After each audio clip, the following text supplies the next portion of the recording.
সমাজের পিছিয়ে পড়াদের বিনামূল্যে বিদেশ পাঠাতে ডাটাবেস তৈরির উদ্যোগ নিচ্ছে association of international recruiting agencies পায়রা।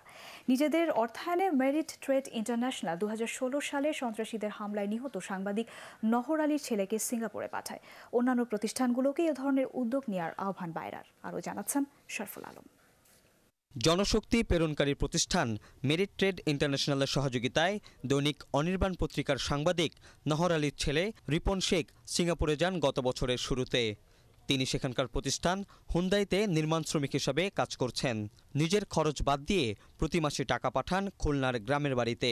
আর তার কাজের মেয়াদ বাড়াতে এরই মধ্যে নিয়োগ প্রতিষ্ঠানের সাথে আলোচনা করেছে মেরিট ট্রেড ইন্টারন্যাশনাল।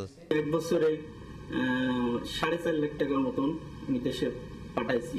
ঘর তৈরি করতেছি, মাছ চাষ করতেছি, ভাই বোনদের দেখাশোনা করতে পারতেছি, মাকে চিকিৎসার জন্য ইন্ডিয়ায় পাসপোর্ট ভিসা সবকিছু করছি।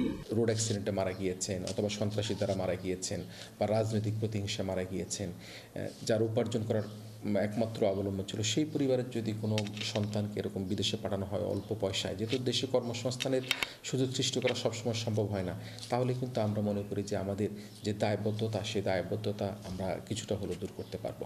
সাংবাদিক নহর আলী 2001 সালে খুলনায় সন্ত্রাসীদের হামলায় মারা যান। ওই সময় তাকে হারিয়ে পরিবারের সদস্যরা দিশেহারা হয়ে পড়েন। পরবর্তীতে কোনো উপায় না পেয়ে জীবিকার তাগিদে রিপন শেখ ঢাকায় রিকশা চালানো শুরু করেন। এ খবর গণমাধ্যমে প্রকাশের পর রিপনের সহযোগিতায় এগিয়ে আসে জনশক্তি প্রেরণকারী প্রতিষ্ঠান মেরিট ট্রেড ইন্টারন্যাশনাল। যারা জনশক্তির প্রেরণ করে তারা অন্তত পক্ষে তাদের প্রেরিত কর্মীর 1% যারা হতদরিদ্র রয়েছে তাদেরকে যদি এভাবে পাঠায় তাহলে কিন্তু আমাদের যে দারিদ্রতার যে সংকট সেই সংকট আমরা মোকাবেলা করতে পারবো। বাইরে তো একটা ডাটাবেস তৈরি হতে পারে। এই ধরনের নহর আলীর ছেলেরা যারা যে অবস্থায় বিপদগ্রস্ত অবস্থায় আছে তারা আমাদের ডাটাবেসে এনলিস্ট হতে পারে। আমরা উদ্যোগ নেব যে এই লোকগুলির বিপদগ্রস্ত লোকগুলির জন্য বিনা পয়সায় বিদেশে যেতে পারে।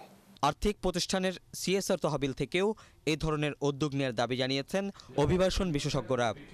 শরফুল আলম, এটিএন বাংলা, ঢাকা।